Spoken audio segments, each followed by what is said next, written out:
Believers eastern church സഭാധ്യക്ഷൻ Mar Athanasius Yohan മെത്രാപ്പോലിത്തയ്ക്ക് ആദരാഞ്ജലി അർപ്പിച്ച വിശ്വാസികൾ.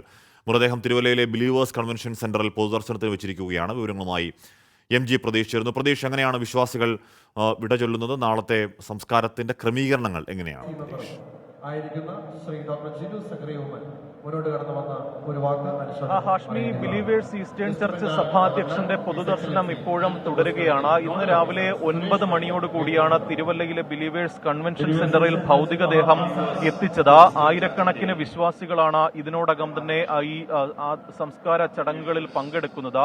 ആദരാഞ്ജലികൾ അർപ്പിക്കാൻ നൂറുകണക്കിന് വിശ്വാസികൾ ഓരോ നിമിഷവും ഈ കൺവെൻഷൻ സെന്ററിലേക്ക് എത്തിക്കൊണ്ടിരിക്കുകയാണ്. ഇന്നലെ കൊച്ചിയിൽ എത്തിച്ച ഭൗതികദേഹം രാത്രിയോട് കൂടിയാണ് ഈ തിരുവല്ലയിൽ എത്തിച്ചത്. പിന്നീടാണ് ഈ കൺവെൻഷൻ സെന്ററിൽ ഇപ്പോൾ പൊതുദർശനം നടന്നുകൊണ്ടിരിക്കുന്നത്. അല്പസമയം മുമ്പ് AICC general secretary KC Venugopal ആദരാഞ്ജലികൾ അർപ്പിച്ചിരുന്നു. മന്ത്രിമാർ, രാഷ്ട്രീയ സാംസ്കാരിക സാമുദായിക നേതാക്കളെല്ലാം തന്നെ ആദരാഞ്ജലികൾ അർപ്പിക്കാൻ ഇവിടേക്ക് എത്തുന്നുണ്ട്. നാളെയാണ് ഈ സംസ്കാര ചടങ്ങുകൾ നടക്കുന്നത്. 7ാം ഘട്ട ശുശ്രൂഷ ചടങ്ങുകളോടെയാണ് സംസ്കാരം പൂർണ്ണമാവുക. ഈ സഭാ ആസ്ഥാനത്ത് രാവിലെ 11 മണിയോടുകൂടി ഖബറടക്കം നടക്കുമെന്നതാണ് ഈ സഭാ അധികാരികൾ അറിയിക്കുന്ന കാര്യം.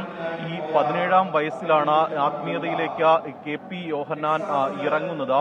അന്ന് ഈ സുവിശേഷ പ്രാസംഗികനായിരുന്നു തുടക്കം. 1980കളിൽ റേഡിയോകളിലൂടെ സുവിശേഷ പ്രാസംഗികനായി. അന്ന് 80കളിൽ വലിയ മാറ്റമുണ്ടാക്കിയിരുന്നു ഇത്തരത്തിലുള്ള സുവിശേഷ പ്രസംഗം. ആ ഒരു സുവിശേഷ പ്രസംഗ രീതിയെല്ലാം തന്നെ മാറ്റിമറിച്ച ഒരു രീതിയായിരുന്നു ഈ KP യോഹന്നാന്റെ ആത്മീയ യാത്ര എന്നുള്ള പ്രഭാഷണം. ബൈബിൾ പരിചയപ്പെടുത്തിക്കൊണ്ടായിരുന്നു അന്ന് ഈ ആത്മീയ യാത്ര എന്ന പേരിൽ പരിപാടി അവതരിപ്പിച്ചിരുന്നത്. 80കളിൽ നിന്ന് 90കളിലേക്ക് കടന്നതോടുകൂടി തന്നെ റേഡിയോയിൽ നിന്ന് ടെലിവിഷനിലേക്ക് മാറുകയും ആ ഒരു സുവിശേഷ പ്രസംഗം വലിയ രീതിയിൽ ജനങ്ങളിലേക്ക് എത്തുകയും ചെയ്തു. പിന്നീട് ദീർഘനാൾ വിദേശത്തായിരുന്നു. വിദേശത്ത് ദീർഘനാൾ പ്രവർത്തിച്ച ശേഷമാണ് പിന്നീട് ഈ തിരുവല്ലയിൽ എത്തുകയും ബിലീവേഴ്സ് ചർച്ച് എന്ന ഒരു സഭ തന്നെ കെട്ടിപ്പടുക്കുകയും ചെയ്തത്.